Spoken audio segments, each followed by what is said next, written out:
இங்கேருந்து அம்மா வீட்டுக்கு கிளம்பியாச்சு. எதுக்கு வந்தீங்க, எதுக்கு போவீங்க அப்படின்னு கேட்பீங்க.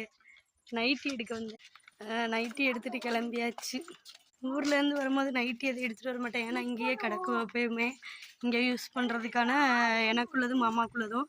பிள்ளைங்க மட்டும் வளர்கிற பிள்ளைங்க அப்படின்றனால அவங்களுக்குள்ள துணியை மட்டும் வாரப்போ எடுத்துகிட்டு வருவோம், போடுவேன் அந்த மாதிரி.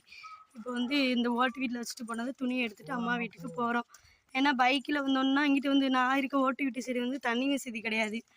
பைக் எடுத்துகிட்டு வரல, பஸ்ஸில் வந்தனால இப்போ வந்து அம்மா வீட்டில் தான் போய் நம்ம குளிக்க செய்ய அந்த மாதிரிலாம் இருக்கணும். இங்கே தண்ணி எடுக்கணும்னா ரொம்ப தூரம் போகணும்.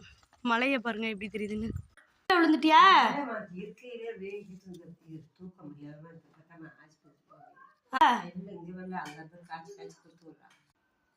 இருந்து பார்த்தா மலையெல்லாம் தெரியுது. அந்த வண்டியெல்லாம் தெரியுதா தூரத்தில்? அதெல்லாம் தாண்டி போகணும் தண்ணி எடுக்கிறதுக்கு. இவ்வளோ தூரம் நடந்து தான் நம்ம வந்து தண்ணியெல்லாம் எடுக்கணும். இது வந்து ஸ்கூல்.